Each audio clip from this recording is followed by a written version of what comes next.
What is up, everyone, and welcome to Beyond the Parties, where we kind of try to talk about politics, stepping away from the rhetoric of the two major parties, and just try to be a little bit more middle of the road, or talk about, at least my opinion as to why I think the two party system as a whole is doing a lot more harm than it is good for our country. And that's actually what I want to talk about a little bit right now is how ridiculous it is that we're still in a state where we have two major political parties just kind of running everything, which just makes things a lot harder. And it makes no sense that we're keeping the system.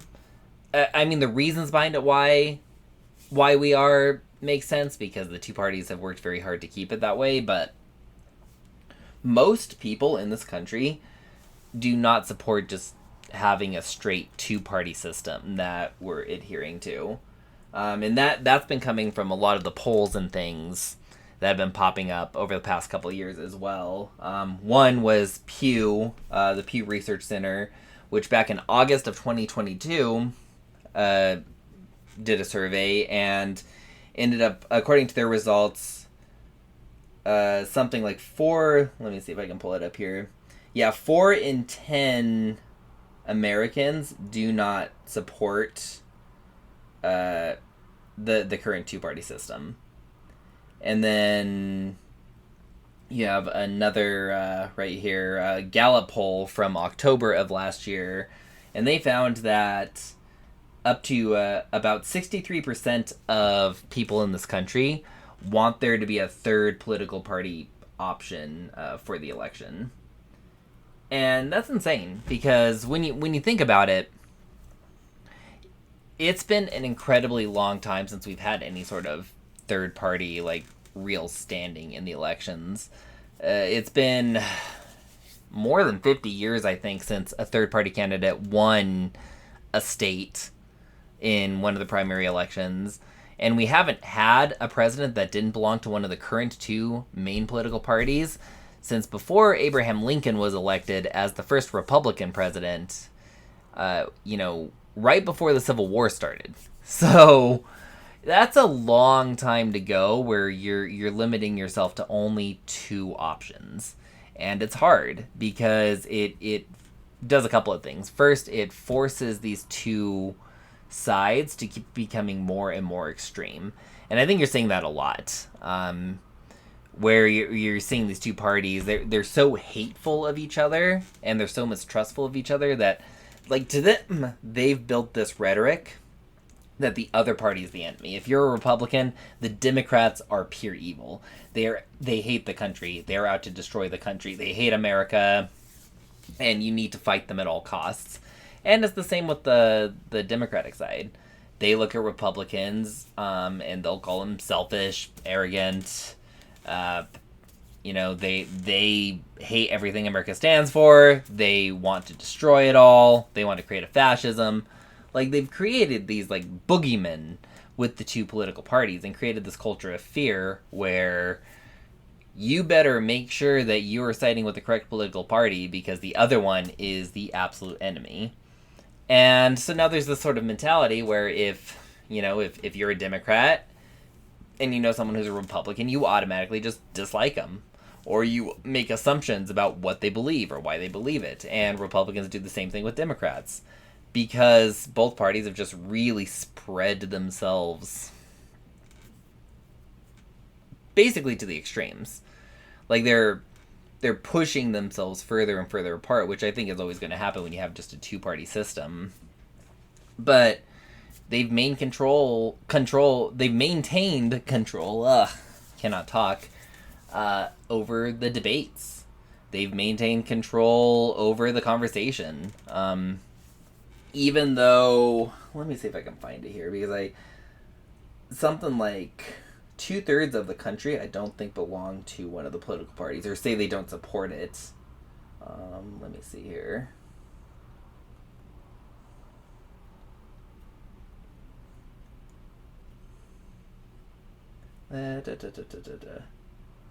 This is what Google is for.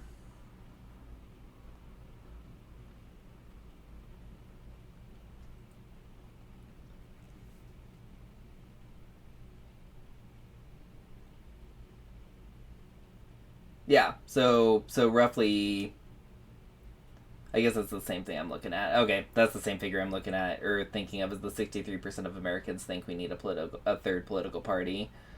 But yeah, like it's insane how much of the country supports a third party and how much of the country don't really like the Republicans or the Democrats, but they're the ones we keep voting in because that's just kind of the way the system is right now. It's really hard for a third party candidate to even enter the conversation. It's hard for you to enter the conversation if you're one of the two major parties. And that's where you end up with like these last few elections where you'll have one party, and both the Republican and the Democratic parties have done this, where there's like 6, 7, 8 candidates running for office all on the same party. And it makes no sense because they all have very wildly different views.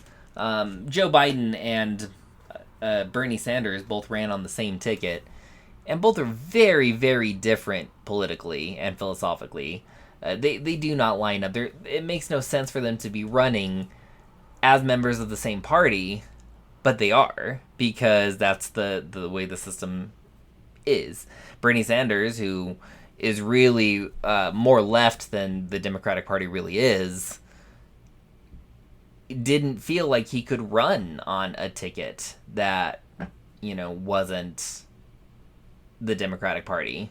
He certainly couldn't run as a Republican, but he had to belong to one of the two parties. And you see the same thing with Trump, who isn't really a Republican, not really conservative the way, most people would think of a conservative.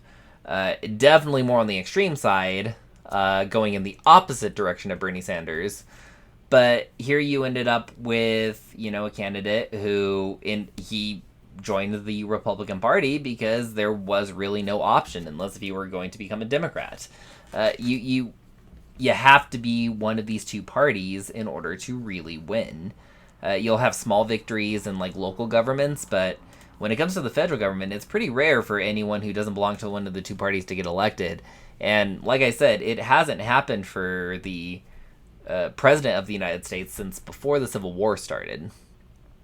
And it's just like cemented us in the spiral where we're not going to really be able to claw our way out of it until you see the parties sort of start to crumble, which I think you're starting to see now.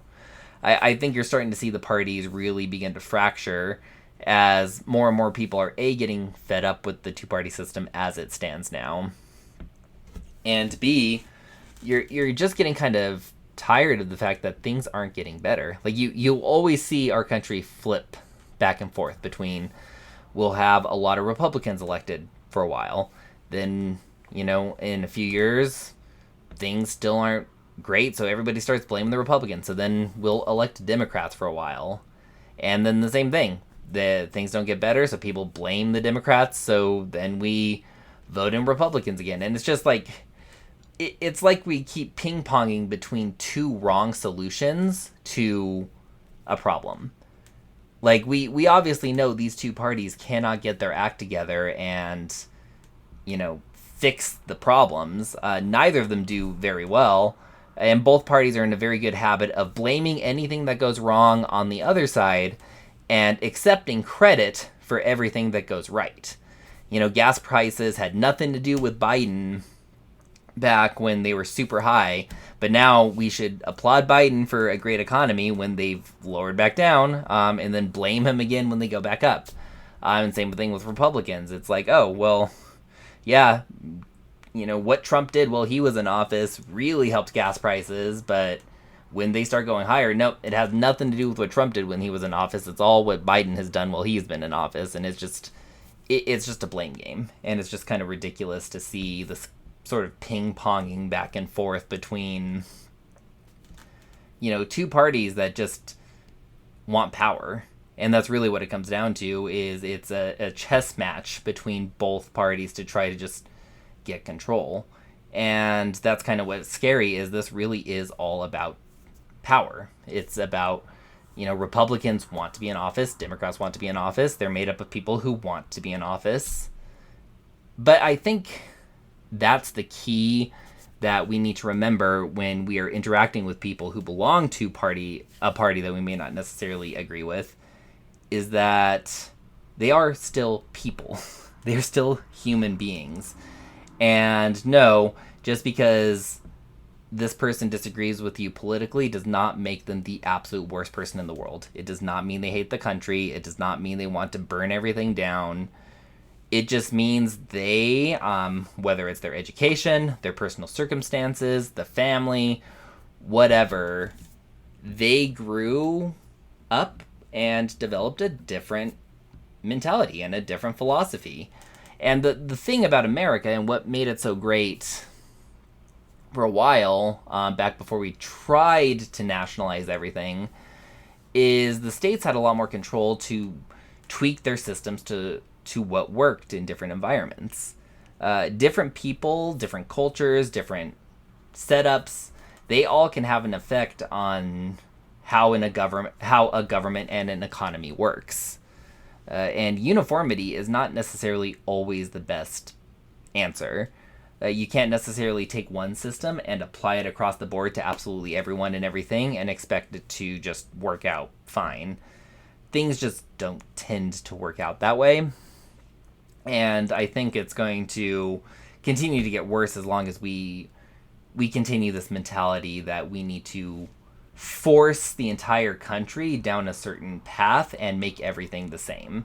And that's ultimately what the two parties are both trying to do, is both of them are very, very bent on making sure that whatever their philosophy is, everywhere in the country conforms to it. It doesn't matter where you are. It doesn't matter what your situation is. Like that's ultimately what it comes down to, is they want everybody to follow a certain set of rules. And that's what politics is, really. It's people coming together and realizing that we need rules in order to live with each other. And not all of us agreeing on which rules are best. And that is why we're supposed to have a system where we, as a society, vote. And so we can pick and choose what works. And what most people have a say in, like that, things will usually slide that way. And that makes sense. That if most of the people want things to be a certain way, that's kind of the direction we should move in. But with the two-party system, it doesn't really work like that. Because you have two people who, in actuality, a good chunk of people don't really like, take a look at this election. A good chunk of people don't like Biden. A good chunk of people don't like Trump. But people who don't like either Biden or Trump, or who never ever would vote for them in a million years, typically, are still going to vote for them this election. Not because they're voting in favor of Biden or Trump, but because they're voting against the person they don't want to win. Because the way the conversation has been for decades is, well, it's better to vote for your party than to vote for the person, because the last thing we want is for that guy to win. To a Democrat or a Republican, having someone from the other party win the election is just about the worst possible thing you could have happen. Republicans would say that if Democrats take control of the government, that is pretty much a living nightmare. And Democrats will say the same thing about Republicans. And we've just created these boogeymen where these two parties are basically looked at as the pure evil.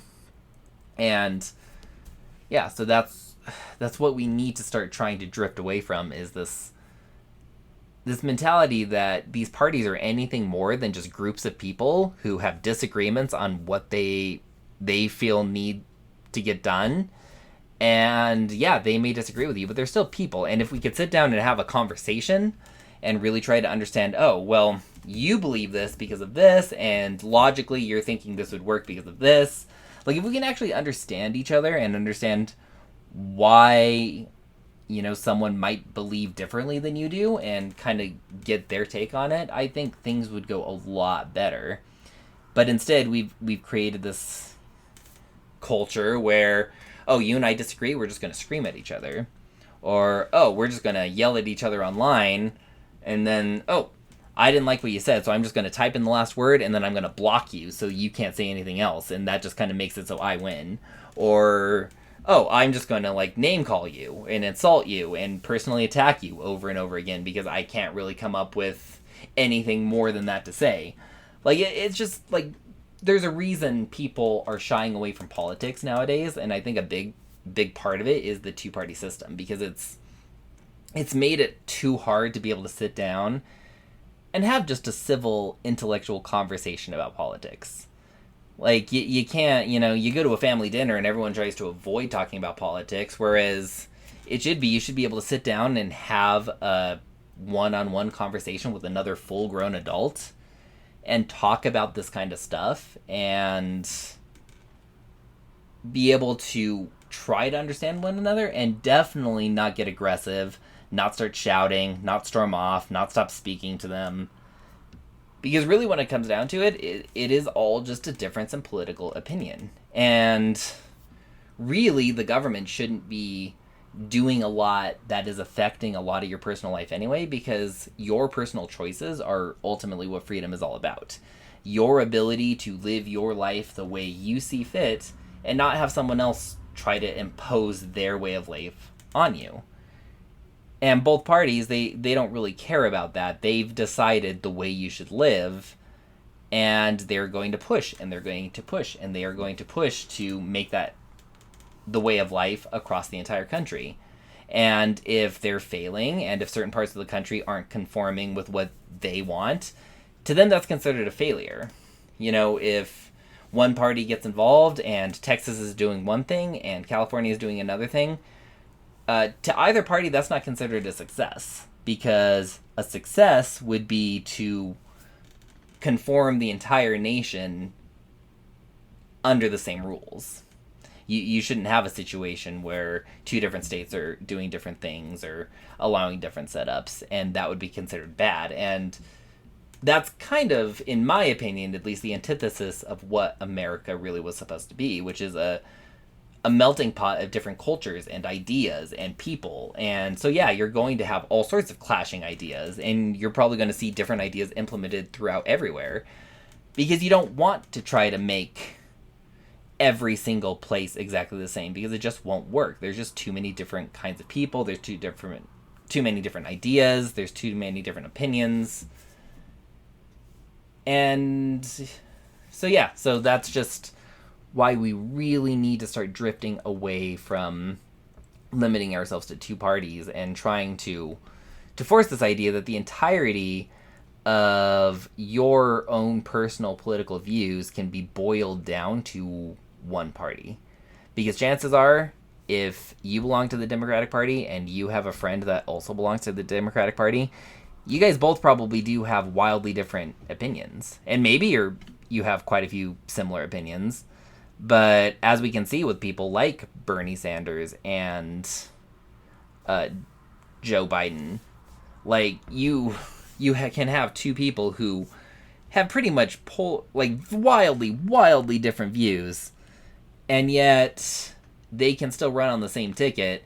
And, when Bernie Sanders, when he wasn't, when he didn't move forward in the primaries and become the candidate, he was still expected to basically drop everything and then just fully 100% support Biden because of party loyalty, essentially. Even though they vastly disagreed, and during the primaries, they both attacked each other and gave reasons why they didn't think the other one would make a good president. And, Sanders was very vocal about that. So was Kamala Harris. And yet, then all of a sudden there's this unity when Biden is elected as the nominee, and you see the same expectation with Trump.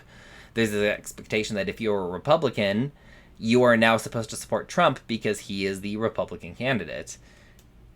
And it's a wild idea that loyalty to your party is supposed to trump your own personal opinions and views.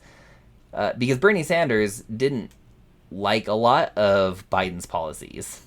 He didn't like a lot of his opinions. Obviously, he wanted to move things in a very different direction. So it's a little weird to think that he would then fully support Joe Biden out of anything but party loyalty, because he spent a good chunk of time talking about why Biden would not make a, a good candidate for presidency. And you see the same thing with the Republican side. Plenty of people don't support Trump, but they're going to be expected to vote for him if they're a true Republican, because voting for someone you genuinely disagree with or don't want in office is better as long as they belong to the party you belong to. And so yeah, that's just kind of my little rant here about the two party system and why it just sucks and we need to start moving away from it. And that doesn't mean we should get rid of the two major parties. It doesn't mean we shouldn't have a Republican and Democratic Party. It just means we need more options so that way things are better represented and people have a better choice of candidates than just two people who they really don't like but are going to put into office anyway just because that seems like it's their only solution. And yeah, I'll probably be talking a lot more about this like over the course of whenever, but yeah, it's just that was my rant, and hopefully I'll be uploading this fairly consistently. I'm relatively new at this, so formatting and things may evolve over time, but we will see how it goes. And until next time, let's just start getting us back on track politically, and let's start fixing things.